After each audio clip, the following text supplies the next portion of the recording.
Perhaps you're one of those who has planted seedlings inside and have had them die on you.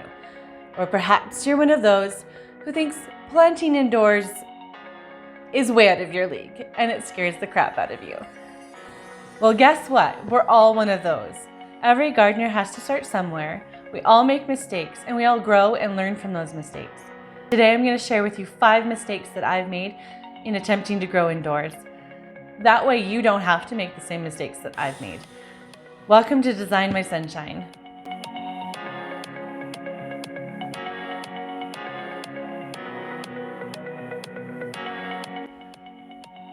Those of you in northern climates like Canada, northern states, northern Europe, you know that garden season is much too short. It's imperative to get the most out of the garden time that we have. And by planting seeds indoors ahead of time, we can get an extra month or 2 out of our growing season. It means we can plant vegetables that we might not normally be able to produce due to growing time.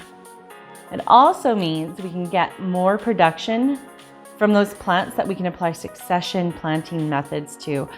That's something I'm super excited about. I'm going to try this year. And the best reason by far, it is the cheapest way to garden.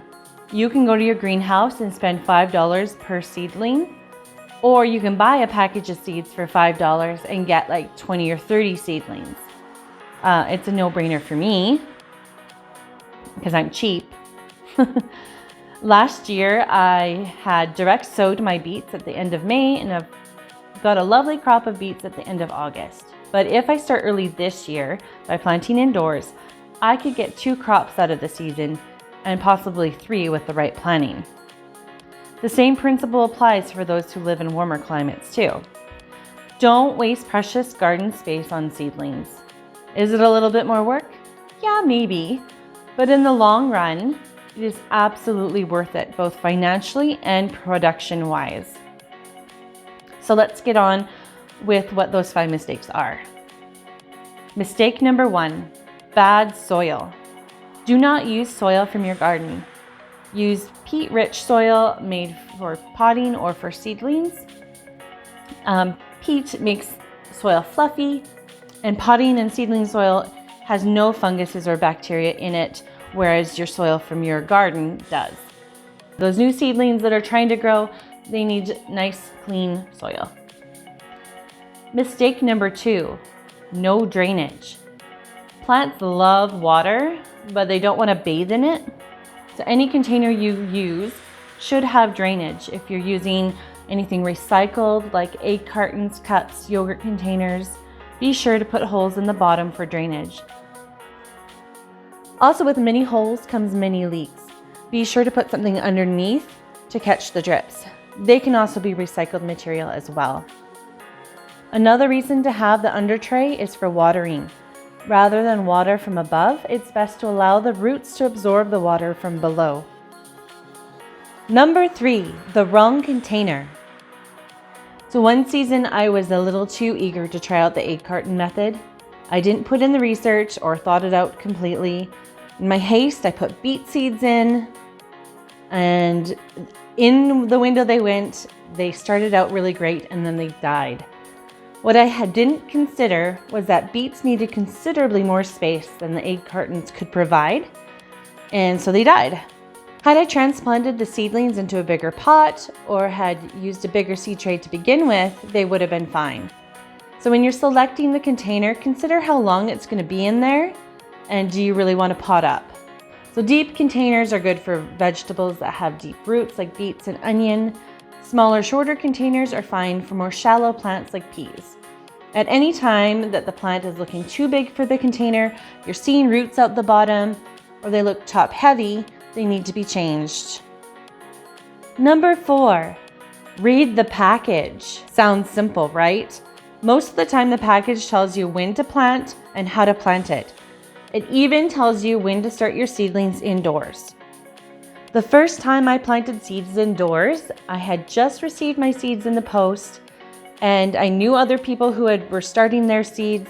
So I thought, hey, I'm going to start my seeds too, without reading the package. And they were way too early. I had planted seeds at the wrong time for the plant that I was planting. They were planting tomatoes. I was not. And so it was way too soon. And so they ended up dying in their container because they were not planted properly. Last mistake, not enough light. I'm really lucky to have great south-facing windows that I'm able to use for my seedlings. And for 2 months, I sacrificed my living room for extra tables to make room for all of them. However, it's not enough light.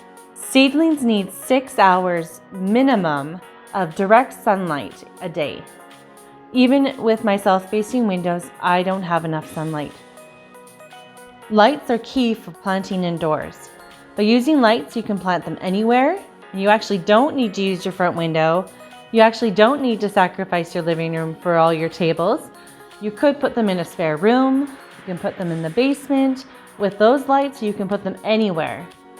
Investing in shelves is a smart idea as well. It minimizes the space that your seedlings take up. Shelves are pretty inexpensive. You can get them anywhere. There are even shelves that come with built-in lights. So if making mistakes are part of the learning process, then I have learned a lot. Yeah, a lot. But the process has been fun, and I get to share my mistakes with you guys. I hope that this has shown you that planting indoors isn't overly complicated. You can do it. If I can do it, you can do it. And it provides a lot more food for your family when you are able to plant indoors. And that's why I garden. It's for my family. Want to see what I have planned for this summer? Be sure to subscribe so you won't miss a thing. I have lots of fun things coming up, lots of fun builds and some adventures outdoors and maybe some indoors. And you can drop a comment for me if you've had success or failures in the seed department. There's lots of things we can do to share with one another and grow together. And don't forget the thumbs up. Okay? Bye.